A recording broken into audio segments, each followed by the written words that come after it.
Thank you, everyone. Can you all hear me okay? Yeah? So firstly, I apologise for my broad Welsh accent. I was hoping to get some subtitles up on the board, but it wasn't to be. I'm going to give you a really honest overview of a restructure that we went through in March 2023. We'll look at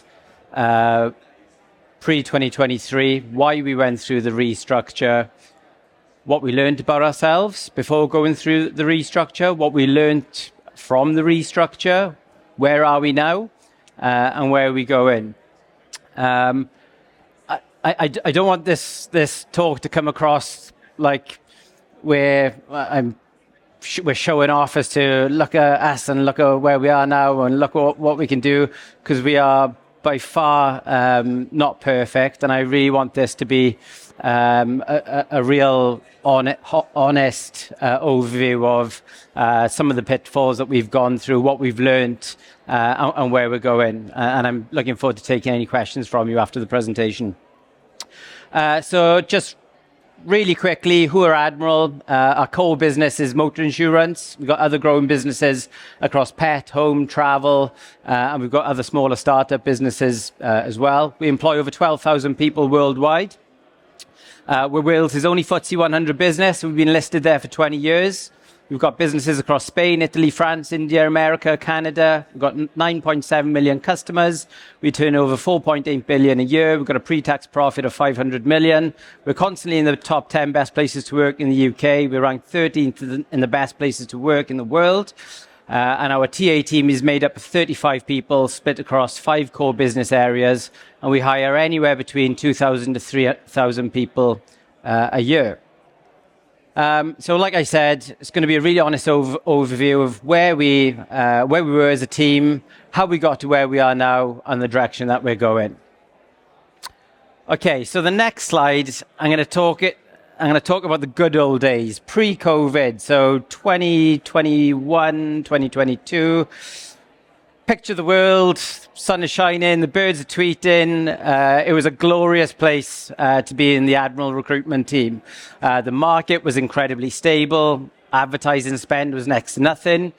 We had a team of 16 360 recruiters. Our agency spend was minimal, below 150k a year, but that was creeping up. Our referral program cost next to nothing. We were constantly hitting 100% of requested numbers.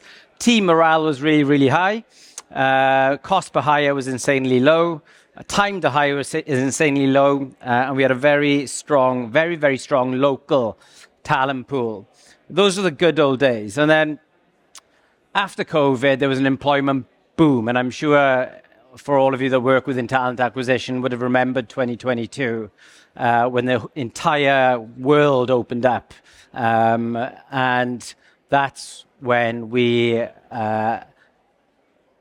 maneuvered into the hiring storm. So the market boomed. Attrition within the business was through the roof. 25-30% of people were leaving our business. And people were moving around internally. We were just trying to plug that hole, essentially. Salary inflation hit us. So we were paying minimum wage.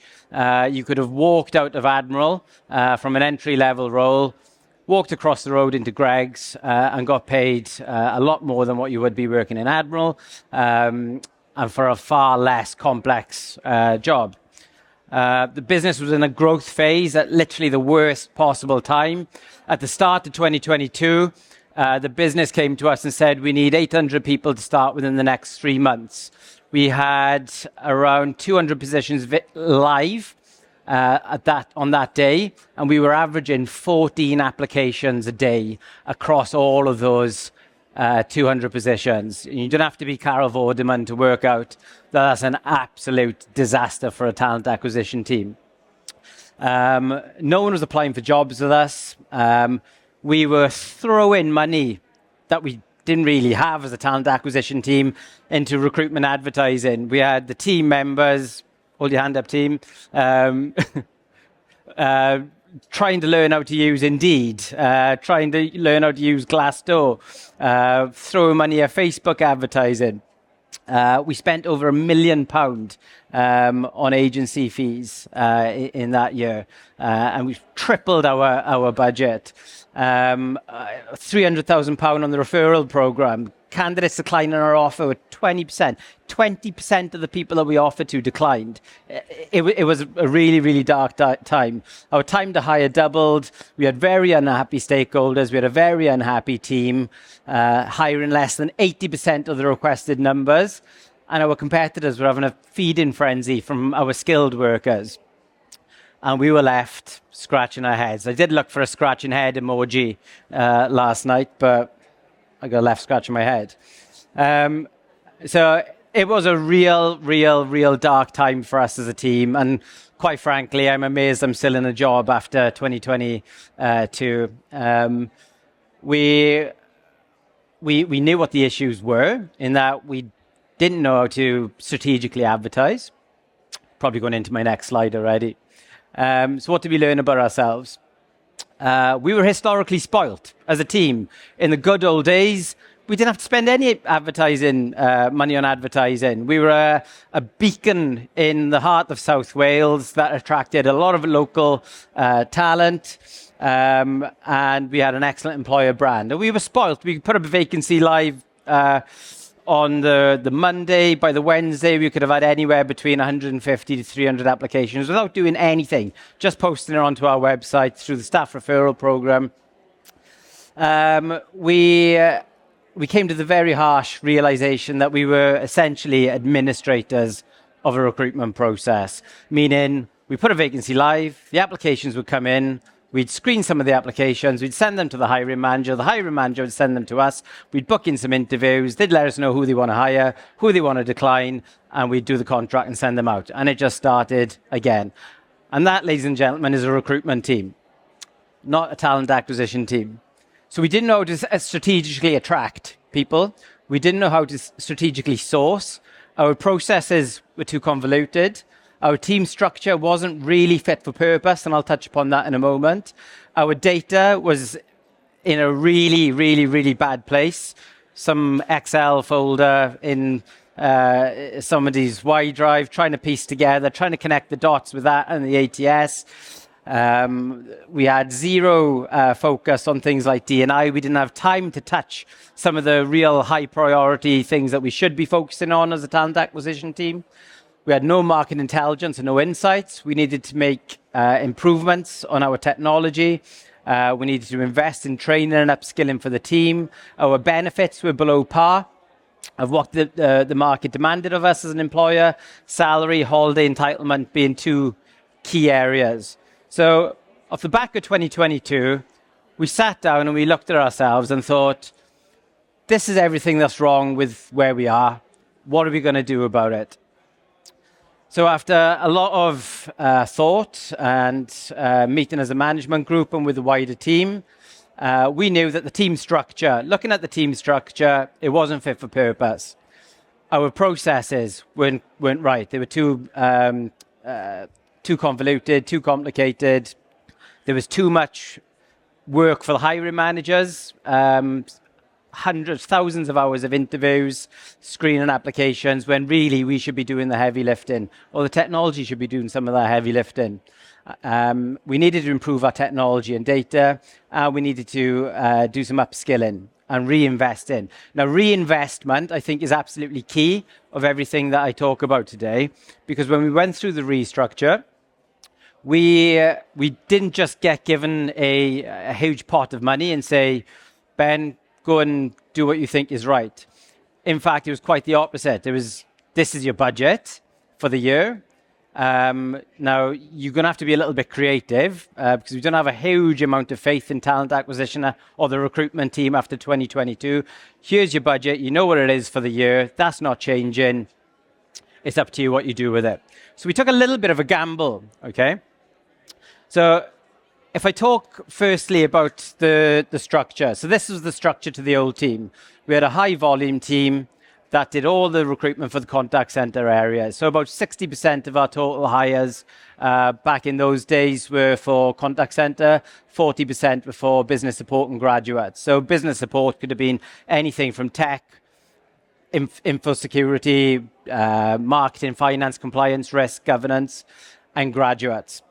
3 core teams, and in each one of those 3 core teams, we had a team of recruitment officers that were doing 360 recruitment and that administrational duty of receiving the applications, send them across, and going through that cycle. So there's obviously 2 issues with that. Supporting a business of over 12,000, global business, with startup businesses coming into fruition. Like I said, it was clear that the structure was way too flat, and there was absolutely no bandwidth for the team to do any of the specialist things that they should be doing. Building talent pipeline, sourcing, looking at talent attraction, market insights, getting under the skin of the strategy of the business, understanding how we can add value. We were just juggling application forms and trying to get them through a process. So the next thing that we looked at, so this is the old structure, and this is the new structure that we moved into. So we created a number of different teams. So we increased the headcount using the additional headcount that we had on the team into the volume recruitment. We created a new tech and data team. So we stripped that out of that business support area. Corporate services encompasses, it was essentially business support recruitment without tech and data. We built out a new early careers function, and we created a startup team to support those startup businesses. Along with the new teams, we created new role profiles within the team. So we created a team of talent partners that support each team. We created a team of talent specialists that support each team, and a candidate engagement consultant in each team. Now, the talent partners in the new world are the ones that get under the skin of the strategy, understand how we can add value from the market into the process, supporting the processes, looking into talent insights, market insights, bringing all these good things to life and focusing on some of those high priority things that we needed to focus on. The talent specialists are the technical experts that go out to market, build out the talent pipelines, the talent pools, do the attraction, the sourcing, and feeds into the process.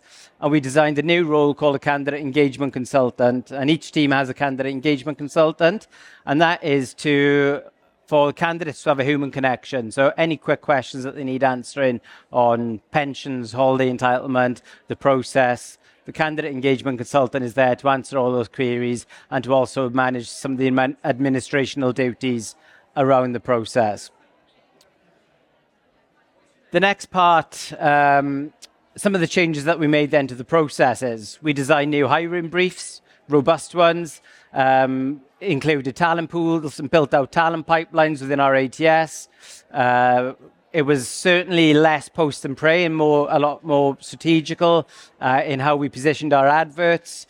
There was a new sign-off process for agency usage. And we also reduced our PSL. So there are about 35 to 40 agencies on our PSL. And we've stripped that back to around 10 at the moment that we would deem as value-added partners that help us. We introduced pre-qualifying calls for candidates that the team pick up. We spend a lot more time in the business, getting to know what's going on within the business, getting ahead of the curve. We're getting closer to our candidates and their expectations. We use market insights as part of those processes to drive data-driven decisions. And there's also a very heavy focus on internal first at Admiral. And in fact, last year, 45% of all of our total hires were internal, which is something that we were really, really pleased with. So some of the changes that we made then to technology and data. We signed up with a LinkedIn Global Enterprise license. So through economies of scale, we were able to drive down some of those costs for us as a UK team. We invested in LinkedIn Talent. I say we invested in LinkedIn Talent Insights. We got them to throw that in for free. We partnered with smart recruiters to help us with our search engine optimization and advertising. We introduced Codility for some of our tech roles. We made significant changes in our ATS to improve our data capabilities and functionality. We built out a hiring manager portal with our ATS provider. We are actually in a process right now of hiring a talent acquisition data analyst to help us achieve our goals, our data capabilities. And it's a very light introduction to AI. And I mean, we have some of the team have got Copilot, but I mean, we haven't really dipped our toes with anything AI related other than what's available within LinkedIn. So upskilling and reinvestment. Now, this is, like I said, the reinvestment side of this is really important because we didn't have any extra money to play with. So with the savings that we made through using less agencies, we were able to reinvest all of these things into working with training providers to be able to upskill the team. We utilized LinkedIn Learning Hub, reducing the PSL and having the value-added partners. Now, that really helped us because rather than having 40-odd agencies to work with, we've got really close relationships with our agencies that we leverage their experience and their market insights to help support us. The team have time to learn. All of the team have had the option to do CIPD qualifications. Now, that's actually free because it's been run through our apprenticeship program. So we're drawing upon the apprenticeship levy for that. The team have an open ticket to attend conferences, networking events, webinars. We're actually building out learner journeys with our L&D function. We learn from the business and we learn from our candidates. And with that reinvestment, we were able to increase the team headcount to support with the volume that we had and introducing mentors as well to the team. So if we look at return investment for all of these changes, okay, we went live with the new structure in 2023. And I think it's really important to keep in the back of your mind that we didn't have a huge pot of money to just chuck money at. So we had to be really creative with the savings that we made. And then we had to be really creative with how we use those savings to reinvest back into the team. So first of all, I think we've got a much more motivated and engaged team as a return on investment. We are providing a consultative service that now supports growth and diversification. We've actually made savings of over 1.6 million since 2023 on agency spend. Now I say in brackets in there, reinvestment. A huge proportion of that money has gone back into technology changes. Our time to hire is at a record low. Candidates decline in our offers are now below 5%. Employee attrition is at an all-time low, below 15%. And we're saving around 150k a year on advertising costs.